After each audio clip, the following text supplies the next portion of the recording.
It's episode number 82 of Organizations Win Championships, an Odyssey 2400 sports podcast about your Chicago Bulls, along with our producers today. I guess we got the EP James Jackson and our new producer Spencer Ray. I'm Dan Bernstein.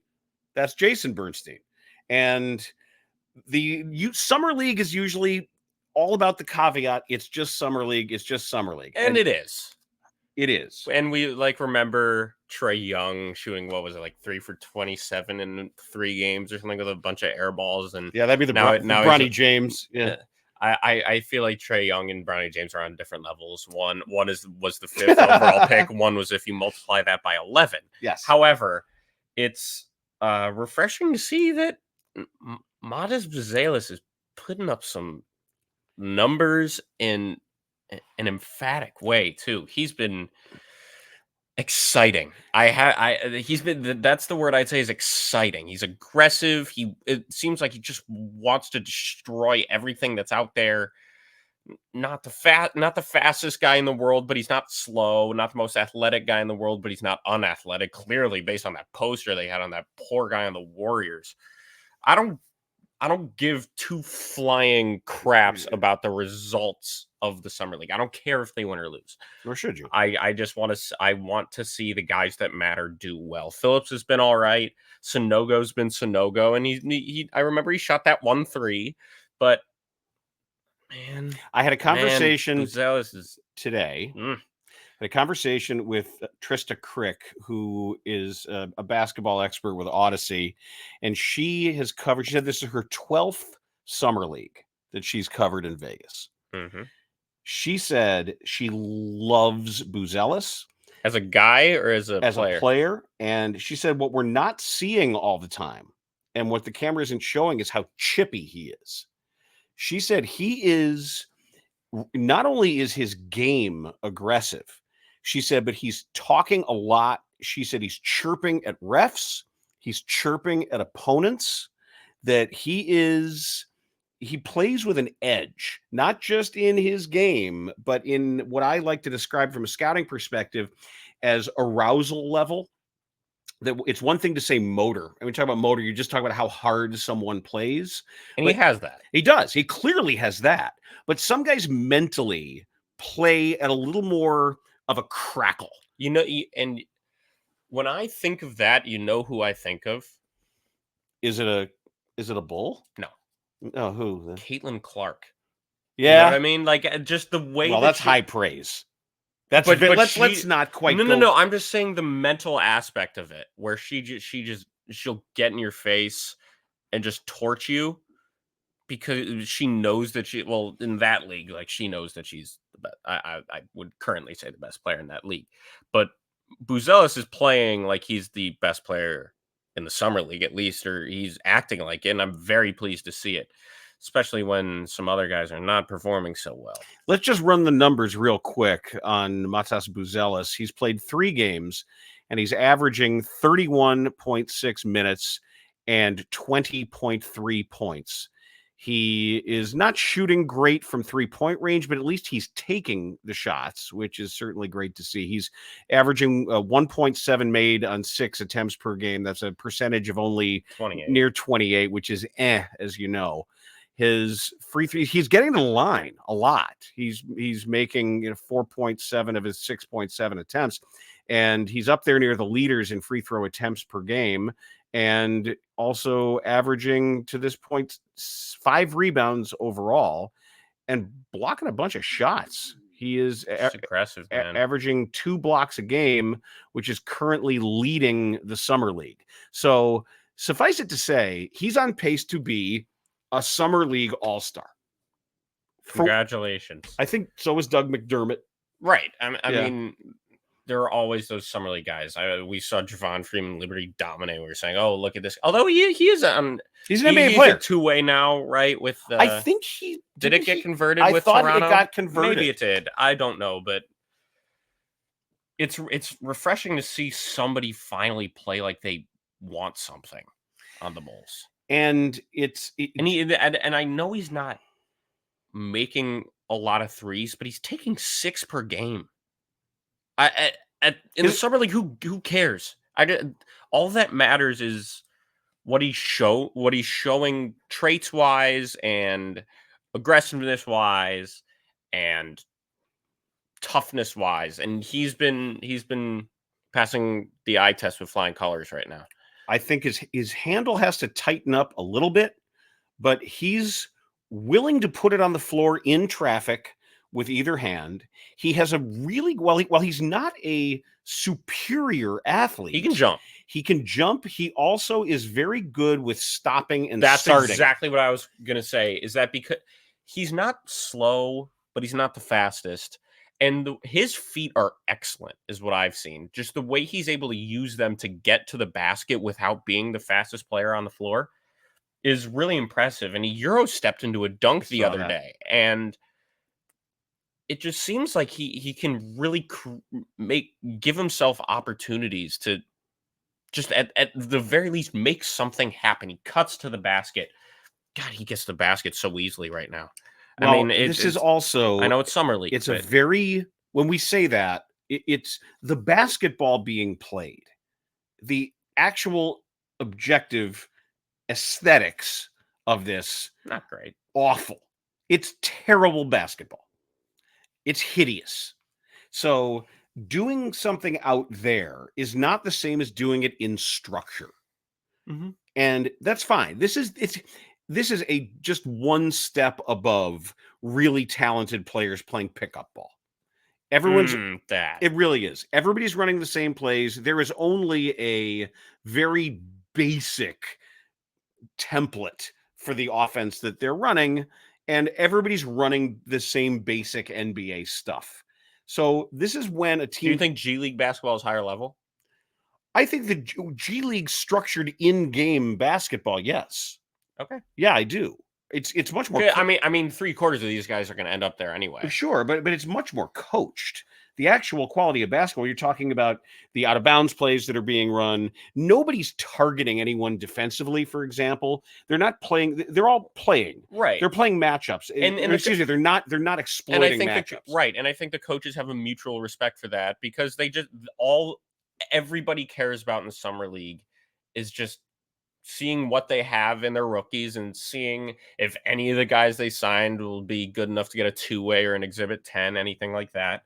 And they're using this time to just see what they have in some of these players. A lot of it too is looking physically. Yeah. You're seeing them in an NBA uniform for the first time. You're seeing how they move relative to their teammates. And when you can see them compared to other bodies who are going to be some semblance of a professional basketball player. And remember, with Buzelis, we had this chance in the G League.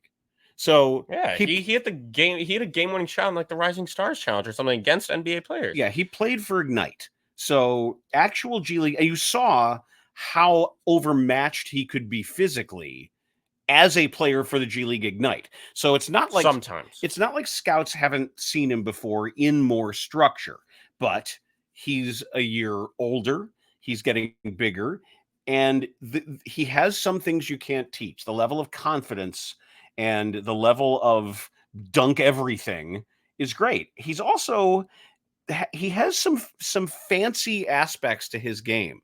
He's skilled. There was a little floater, a little one-hand floater. There was a hesitation into a bit of a lean. And what I love, and this is old school coaching from my perspective, but the way to create space, and it's happening now with the D-cell move that's become immensely popular of allowing people to fly by you or be out of position because you can stop, is being able to take a couple hard dribbles and pop right up. It's indefensible because a defender simply cannot be moving back. Is always either moving back or maybe beginning to recover, and that is enough time to get that shot off. Especially when you're 6'10". Is he 6'9" or 6'10"? 6'10". Okay. Arrow clearly pointed up for this guy. If the Bulls manage it correctly, I mean, not ideally. Ideally, they trade Vooch. And there's all kinds we'll get to Zach in a moment. But ideally, they trade Vooch, and there's all kinds of open minutes for him. He's going to struggle. He is going to struggle physically. He cannot hold his ground against other NBA 6'10" guys. He cannot hold his ground. He's right now. He's too light in the ass. Well, I mean, we'll see what happens, and I'm just happy because seeing some of the stuff from the rest of the draft class is like, Alex Sarr does not look good. Alex Sarr is struggling. Donovan Clingan looks like Donovan, like exactly what you would I expect. He had a block the other night. Nice block. Nice block, yeah. But it's just he's a big guy with decent instincts, and he can block some shots. And I don't think he's going to be bad, but I don't think he's going to be anything insane. What did I say he was going to be? Good second unit big. Yep. Backup center. He can be a backup center on a decent team. Eventually. I don't know if he can do it immediately. No, I think he can do that immediately. I just don't think he'll go up too much from there. I think it was a very safe draft selection. So I'm just happy he went before Buzelis because I'd way rather have Buzelis. Thumbs up on Buzelis, and hopeful that he can be more than his standing in this draft class may suggest. Now, let's talk about the current roster. Last time we talked, we brought up the trade of DeMar DeRozan, and the Chicago Sun-Times and Joe Cowley reported that Zach LaVine may still have a little bit of interest from the LA Clippers. What's your thought about the fit there? Oh, just, I know there's James Harden and Zach LaVine in a backcourt. I know there's easy jokes to be made. I don't know. I do think they're stupid enough to do it if they were stupid enough to trade for James Harden. But I hope they don't listen to this podcast because I call them stupid. They don't. Let alone they don't give a shit what I have to say. And also their team president is a friend of Mom's. Okay. So I mean, if you could send it to him, make him listen, he wouldn't care. It's not. Is he making all the choices? Yeah, he's the team president. Well, I thought the GM would. But... Well, the GM works for him. Okay, whatever. But it's fine. I don't care what we get back. Have them, take them, dump that salary. I'm not sure I believe that there's actually any real interest there. I don't know. That sounds like something an agent would put out there. It sounds like something that they would just say, hey, by the way, here's here. Whatever. Sometimes it's a favor. Sometimes when you see something like that, it's an agent saying, hey, just put this out there for me. But boy, it's a fascinating time for Klutch Sports. With everything was going on, everything with Bronny, and apparently there's some belief that other Klutch clients are perhaps getting the short end of the stick when it comes to a lot of the attention right now. And maybe Zach is one of them, and maybe his calculus in switching agents over there isn't going to end up paying off, because even his deal now does not look crazy. That's the thing. Yeah, what is it, 40 million or something? Like there's 100 and some left, but right. But I'm saying 40 million a season, some around there. And you look at some of these other guys, like who was it? Cunningham got a huge deal, and Franz Wagner is making more money. Like, you know why? He's better. Yeah, yeah. That is what people. By the way, that's what people are saying Buzelis looks like, is Franz Wagner. Obviously not as strong right now, but they're saying that's a decent comp for him. If he turns into Franz Wagner, I am very happy because I love his game. I like the Andrei Kirilenko comp. Yeah, AK-47 could play. I like the Andrei. I was surprised, and I was. This is foreshadowing, perhaps, for the OWC Showdown to come. But I was looking up some of those. It took me this long in the show for you to start touching me. Get off me. Seriously, quit it. Did you ever see Andrei Kirilenko play? On Utah a little bit, but it's I was probably too busy throwing a temper tantrum at a museum in France. That was later. Yeah, that was probably later. You were throwing a temper tantrum in a park. Oh no, I remember I threw one at home because I couldn't. I remember I threw a huge one here because I couldn't go to a birthday party because I had a cold. And I screamed my voice out. I vividly remember that. I was wearing a gray Bell School t-shirt. How do you remember that? I don't know. And I don't even remember who it was, like this person at all, but I just remember the birthday party. Her name was Charlotte, and I couldn't go. because you had a cold, and we 'Cause don't I want had to a make people cold. sick. So you screamed But so I wanted much. to play dodgeball. I know, but we had to Dodge, duck, dip, dive, and dodge. dodgeball. So we had to not lock you, but we like basically threw you in your room and closed the door, and it just heard all sorts of noises. And we're just like, he'll fall asleep. He'll fall asleep. He'll fall asleep. And Never fell asleep. You Or fell did I? asleep. You always did. You always sleep after your tantrums. You would scream I and cry. I fall asleep after everything. Yeah, you're Currently. yeah, and get Oh, ow. ow. I didn't mean Oi! to do that. Oh, oi. like Governor William LePetamine. This is the other idea that Joe Cowley brought up in the Sun-Times regarding Zach. And this is a little scary because it's the belief of some that not having DeMar DeRozan in the locker room, if in fact we take this front office at their word and their recent comments, Not having DeMar DeRozan. I thought he was a good locker room guy. Listen, not having him there is going to lose the valuable and underappreciated buffer between Zach and Billy and between Zach and the front office. That when Zach would get mad, it would be DeMar that would say, come on, man. Don't worry about it. Take it easy. Don't worry about that. Get dressed. Get out. That when it seemed like Zach could just be really aggro all the time. Well, Zach never got over the benching in the Orlando game. Never. He never got over it. You play a guy like me down the stretch, that's Billy's decision. He has to lie with it. Remember that? Mm-hmm. He never got over it. And you know what that tells me? Kind of being a little bitch. Sorry, but it's just like, dude, if you play like crap and you're being an asshole, sorry. Well, remember the code red in Minnesota? Remember the halftime of the Minnesota game? Yeah. And then did they win that game? Didn't they come back? No, they gave up like 150 points or something like that. And I just remember D'Angelo Russell couldn't miss. And that was the game where it was Goran Dragic who they basically had to tell Zach, stop being a wanker. And little things like that sometimes he would. And when he was on his good behavior, when Zach would be like, okay, I'll try to play defense, I'll be a good teammate. And he would be a good defender for a little while. And that's the problem now, because they're saying, as of right now, he's a valuable player and he's going to be great for us. So when you play this out for a second. Best case for all parties. LaVine plays great. And he's able to build up his value after deadline. After other teams have injuries, They need empty calorie scoring or a second unit score, whatever it may be. Not second unit. They get something. He wouldn't be a second unit player with that. Okay, contract. I agree, but here are the problems. They don't want to play well next year.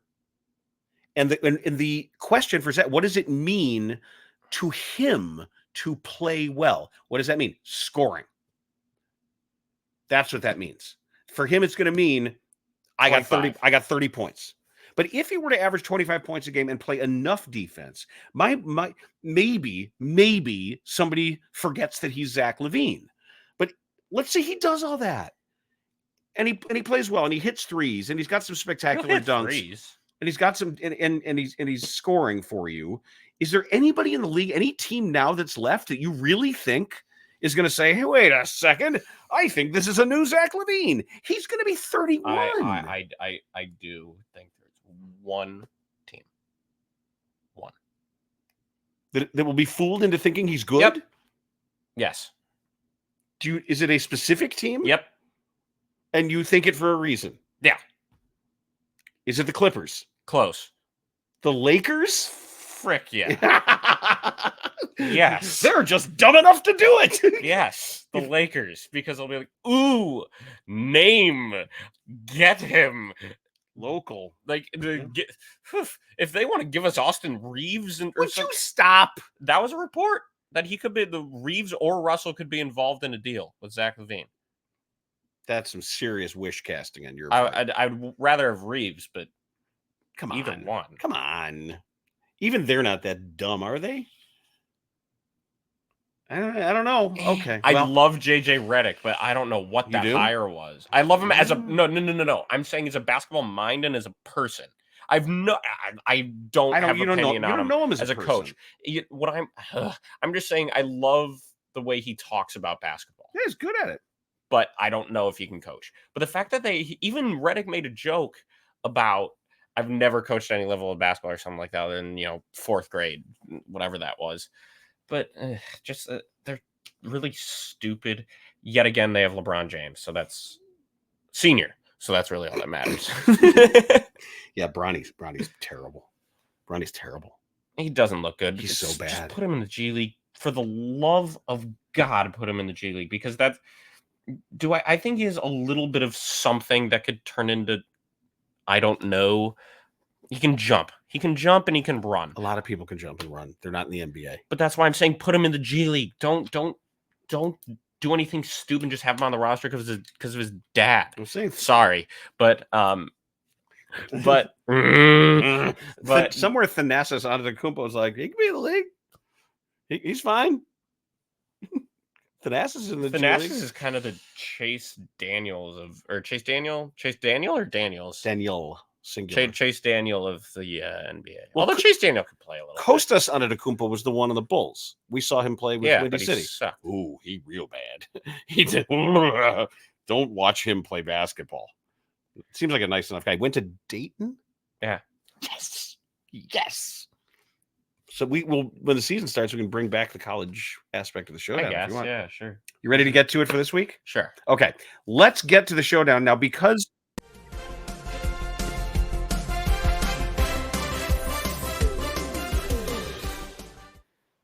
all right. Yep. So, but you don't have to go all the way over there. Just don't look. I mentioned Andrei Kirilenko before, right? Mm-hmm. Now I'll just close my eyes. Okay, so I thought hold my glasses, hold my beer. I thought it would be maybe helpful, maybe illustrative, to look at Andrei Kirilenko's career comps and say, well, does this give us any insight into Matas Buzelis? Okay, right, and the answer is, frustratingly, I don't think so. So that probably means they're all over the map. And you know why? Because of how much the game has changed.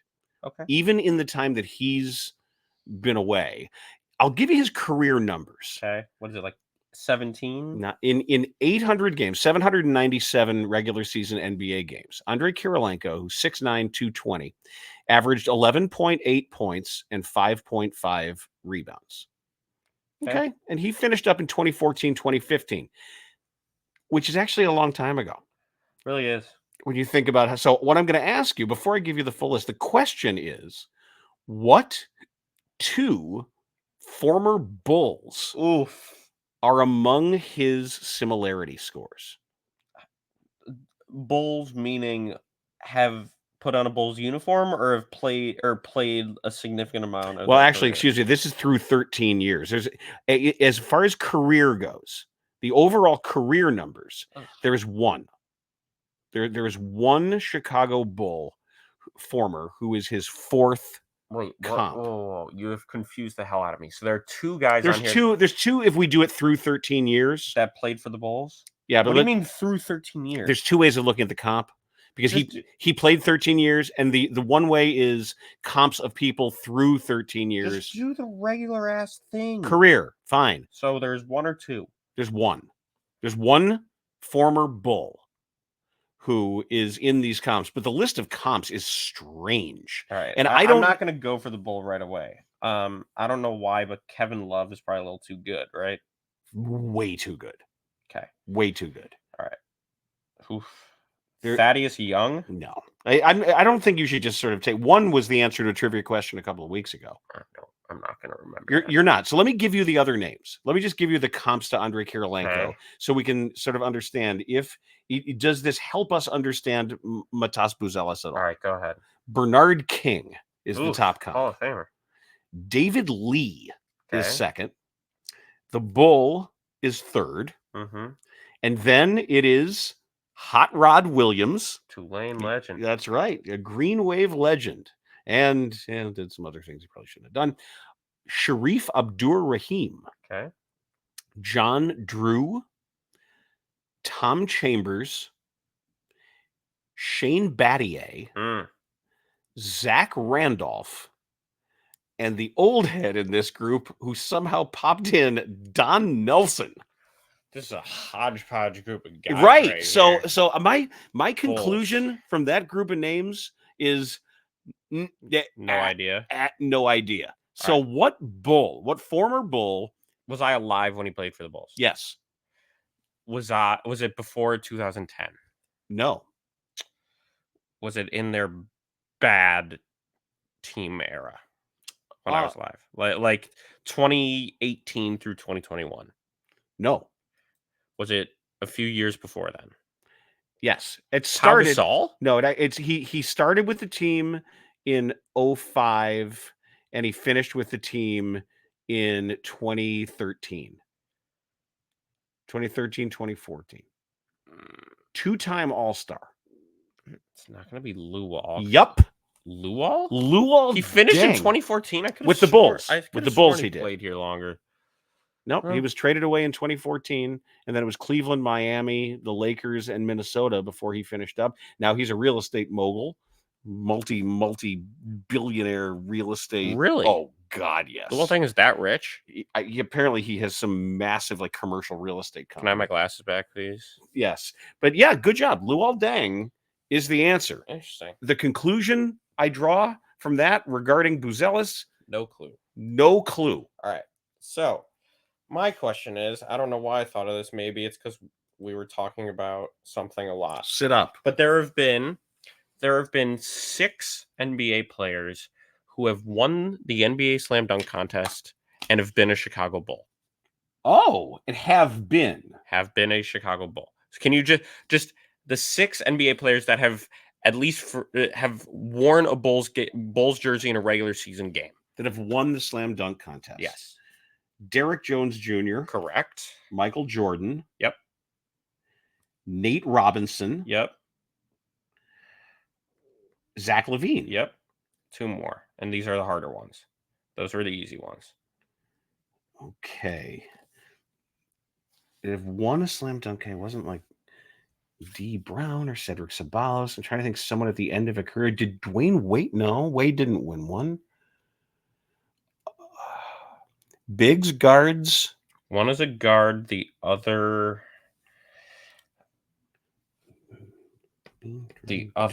junior was. I don't know. The other was more of a wing. All right. If would it only played one. Both of these guys only played either one season or less than a season with the Bulls. One season or less than a season, but were a Slam Dunk champion. Mm-hmm. Oh. I got it. McClung. Mac McClung. Yep. And one more. Is this harder than Mac McClung? It's less recent. Okay. Obviously, because he won back-to-back. Right. So. Give me his initials. No, I would give it away. It gives it away? Yeah. Okay. Was he a star college player? I believe he was pretty good in college. Was he a first-round pick? Yes. Of the Bulls? No. No, that wouldn't make sense. So, but he was a first-round pick. 15th overall. 15th overall. Did he play for a big school? Not necessarily huge, but Power 5, yes. Played for a Power 5 school. I don't even know where to begin. I don't know. Brent Barry. Shoot, I should have gotten that one. That I'm mad at myself. Should have gotten it. I should have gotten that. Yep. Good question. Very good question. Derrick Jones Jr., Michael Jordan, Nate Robinson, Zach LaVine, Mac McClung, and Brent Barry. I should have gotten that, and I didn't. But because you suck. Yes, because I suck. Good job. Just like Marko Simonovic. Let's hope that when we convene next, there will be new Chicago Bulls assets and some former Chicago Bulls as they continue to remodel this roster and try to move people away and keep their first-round lottery-protected pick away from the hands of the dastardly Spurs. This has been Organizations Win Championships.